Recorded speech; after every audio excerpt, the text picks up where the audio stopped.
खेड तालुक्यातील चोरवणे गावात श्री रामवरदायिनी देवीची यात्रा यावर्षी चैत्र पौर्णिमेनिमित्त गुरुवार दिनांक 2 एप्रिल 2026 रोजी मोठ्या उत्साहात पार पडली आहे।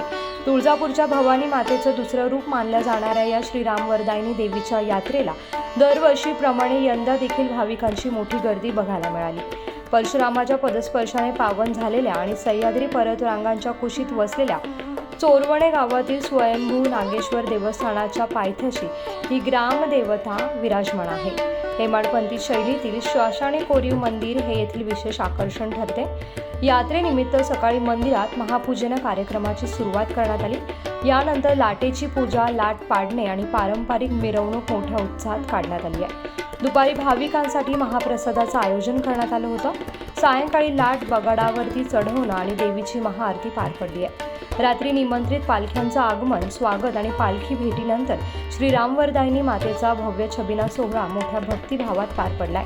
या यात्रेसाठी श्री केदारनाथ, मानाई माता, कालभैरव, कालीश्री आणि चंडिका माता तसंच वाघोबा देवस्थानांच्या पालख्या उपस्थित होत्या। या यात्रेचा समारोप प्रसिद्ध शाहीर रत्नाकर महाकाळ यांच्या लोकनाट्य तमाशाने झाला। या संपूर्ण सोहळ्यात भाविकांनी मोठ्या संख्येने सहभागी होत देवीच्या दर्शनाचा लाभ घेतला।